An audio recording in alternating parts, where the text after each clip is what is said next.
Autrotte. Ce nom vous dit peut-être pas grand-chose, mais cette petite commune, typique de l'Est de la France, à quelques encablures de Strasbourg, recèle pourtant l'un des plus beaux trésors de l'histoire de France. Parce qu'elle est non seulement un sanctuaire religieux, mais aussi le sanctuaire historique de tout le pays, c'est en son sommet que commence l'histoire de l'Alsace. Le mont Saint-Odile, à la fois lieu de rencontre et de pèlerinage, c'est un pilier de l'envoûtement divin, une véritable institution dans la région. Je vous emmène pour une randonnée de l'histoire, sur les chemins de Compostelle, d'un instant intemporel qui interpelle à l'éternel sensationnel, dans un lieu communautaire chargé de mystère.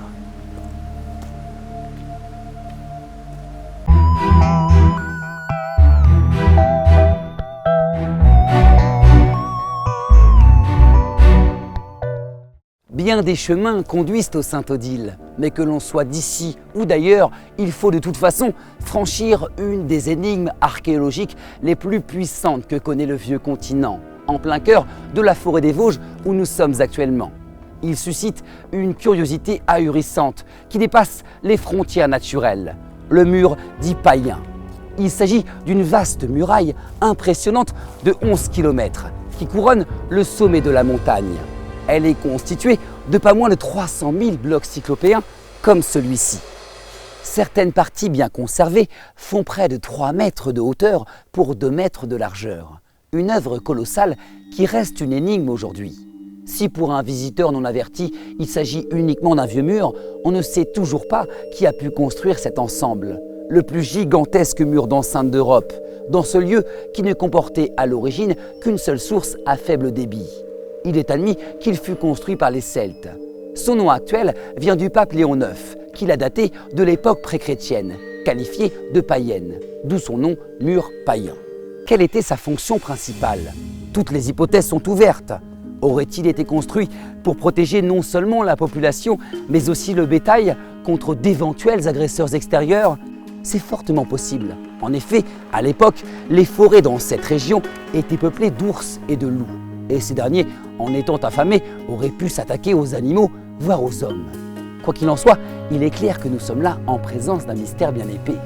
Un autre mystère se cache tout là-haut, à 763 mètres d'altitude. Je vous y emmène. Si en Alsace, à chaque pas et partout où on pose les yeux, on ne peut que s'émerveiller, le sommet du mont est un enchantement suprême. Un sommet de beauté et de lumière qui trône sur la région depuis la nuit des temps. On ne peut qu'être happé par le paysage, une vue vertigineuse à 180 degrés pour admirer presque toute l'Alsace. Une Alsace qui se dévoile sous ses plus beaux atouts. Regardez, à l'ouest, la zone de montagne, avec les vallées successives, forme le massif des Vosges. Et si on avance un peu plus vers l'est, par temps clair, on distingue la forêt noire, le massif jumeau des Vosges, avec le Rhin en son point central. Cette sorte de lacet lumineux de l'autre côté. Plus que quelques kilomètres à vol d'oiseau et nous sommes en Allemagne. Un spectacle accentué par la mince barrière qui nous sépare du vide, renforçant l'émotion étourdissante. Une émotion par laquelle la patronne des Alsaciens se souvient très bien. Tout Alsacien qui se respecte est déjà venu l'admirer au moins une fois dans sa vie. Saint-Odile. Une sainte patronne qui veille de sa main bienveillante sur toute la vallée. Une vue aux contrées de l'histoire, un regard orienté vers la plaine d'Alsace. Ce mont perché isolé, Odile en hérite de son père, le duc d'Alsace, pour le transformer ensuite en couvent au 8e siècle. Un personnage d'une sacrée dimension, hagiographie, croyances, contes, mythes, légendes. Cette grande dame de la spiritualité a très rapidement déclenché une vénération profonde. Mais si ce mont a pris son nom, ce n'est pas par hasard. Vous allez comprendre. Odile veut consacrer toute sa vie à Dieu. Aussitôt offert, aussitôt transformé. Le château de son père acquiert immédiatement une nouvelle fonction. Devenu couvent, Odile fonde une communauté religieuse. L'endroit devient très rapidement populaire et accueille jusqu'à 130 moniales. Disparue aux alentours de 720, Odile laisse derrière elle un monastère qui devint très puissant, grâce notamment à la ténacité de ses abbesses, qui se succéderont durant plusieurs siècles, protégées par l'immunité impériale, voulue par Charlemagne en personne. L'abbesse Rolinde, puis Hérade, dite de Landsberg, deviendront au XIIe siècle des personnages indissociables du Mont et ne cesseront de rendre ce lieu exceptionnel. Ici, pas question de se cloîtrer. De toute façon, où que l'on aille, Odile n'est jamais très loin. Et dans cette chapelle, vouée à la Sainte Patronne, on peut admirer son tombeau. Un tombeau qui date du XVIIIe siècle, recouvrant un sarcophage du 8e siècle, abritant les reliques de la Sainte. Regardez, c'est d'une beauté tout à fait remarquable, un tunnel de pierre. Son corps repose dans cette chapelle précise car il s'agissait du lieu dédié à Saint Jean-Baptiste, son saint préféré.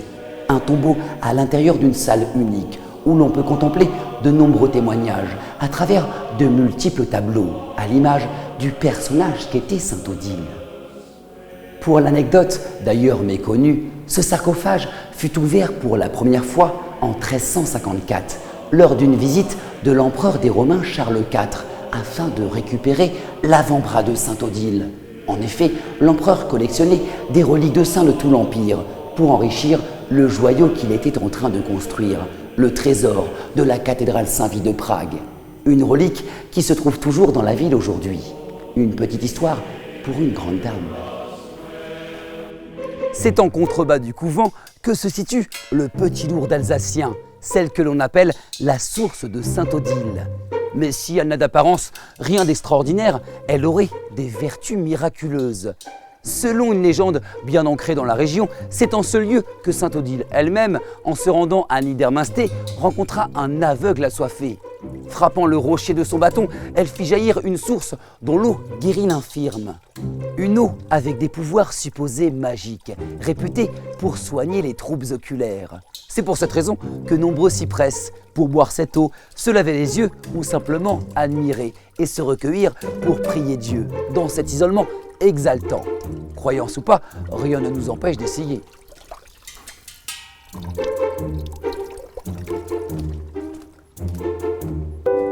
Datant du XIIe siècle, la remarquable architecture de la chapelle de la Croix est la partie la plus ancienne du couvent. Les couloirs du cloître sont ornés de jolies fresques du XXe siècle, représentant de nombreux personnages de la chrétienté. La vie du Christ dans toute sa splendeur.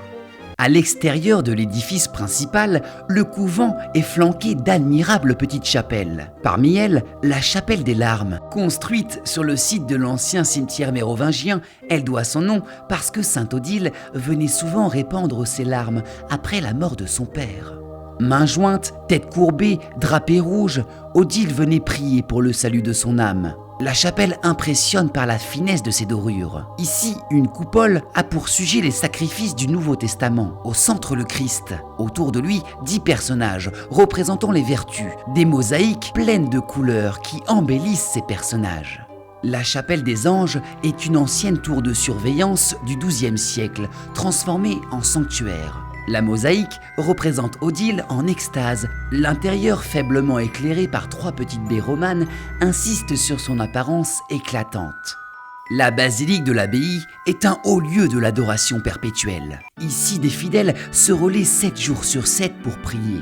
Un des très rares endroits en France où cette pratique est observée. Reconstruite en style baroque à la fin du XVIIe siècle, après la guerre de 30 ans, l'intérieur se divise en 3 nefs et accueille des vitraux représentant la vie de la Sainte Vierge. Le cœur de l'édifice comprend un magnifique maître-autel dédié à la Vierge à l'enfant, datant du XVIIIe siècle. De part et d'autre se trouvent 2 verrières, l'une représentant le pape alsacien Léon IX et l'autre le roi de France Saint-Louis. Qu'elle soit en bannière de procession ou en statue, Sainte Odile recouvre tous les horizons pour ne plus quitter les pensées. Un des secrets les mieux gardés et les plus sécurisés du couvent se trouve derrière cette porte. Fermée aux visiteurs et réservée à un cercle très fermé de privilégiés, nous voici dans la bibliothèque du Mont Sainte-Odile. Elle conserve près de 2000 ouvrages. À première vue, rien d'extraordinaire. Pourtant, ce lieu recèle des trésors inestimables. 10 précieux incunables, de réelles pièces de collection rarissimes, puisqu'ils datent du milieu du XVe siècle, au début de l'imprimerie de Gutenberg.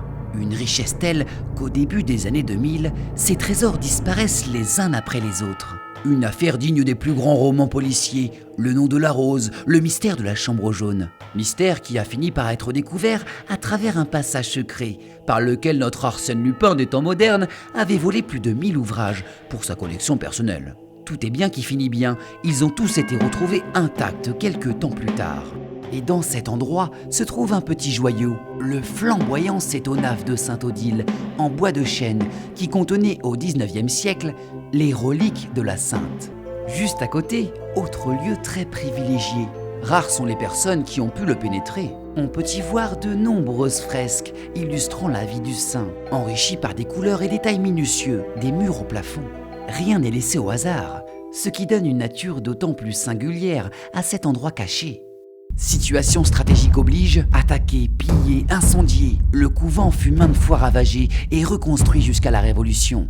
Même si de nombreux éléments et monuments ont survécu aux destructions, son apparence globale date du XIXe siècle. Au même titre que la cathédrale de Chartres et le mont Saint-Michel, le mont Sainte-Odile est le lieu par excellence pour vivre des moments intensément forts, tant heureux que malheureux.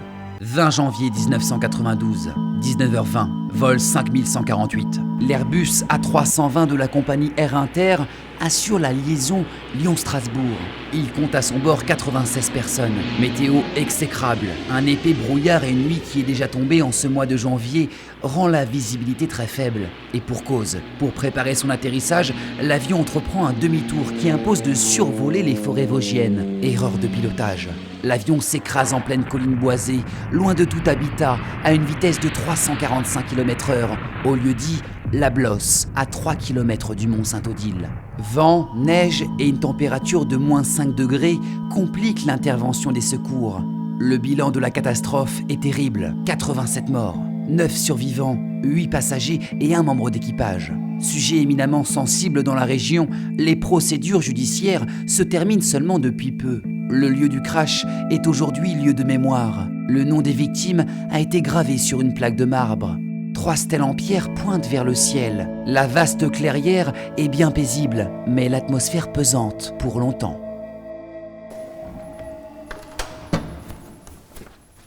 Dans les yeux d'Odile se dévoile toute la splendeur de l'histoire de l'Alsace.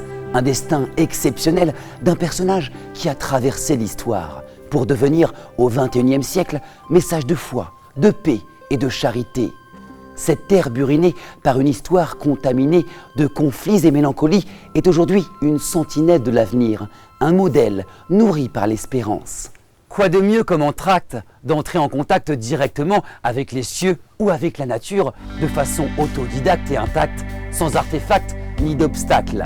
Alors que vous veniez en pèlerin ou en simple flâneur, on ne peut qu'être régénéré par l'atmosphère tonifiante qui se dégage du mont et qui offre un écrin de rêve pour goûter au silence divin.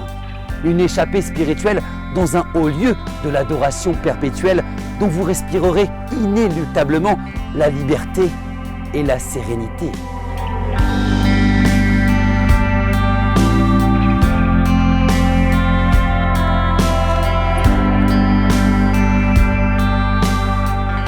Soutiens-moi sur Tipeee en cliquant ici pour contribuer à la création de mes vidéos.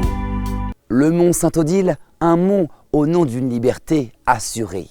N'hésitez pas à revoir ma dernière vidéo en cliquant sur ce lien.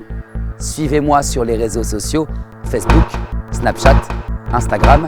Et si ce n'est pas encore fait, abonnez-vous à ma chaîne pour aller à la rencontre de l'histoire de France. À très vite.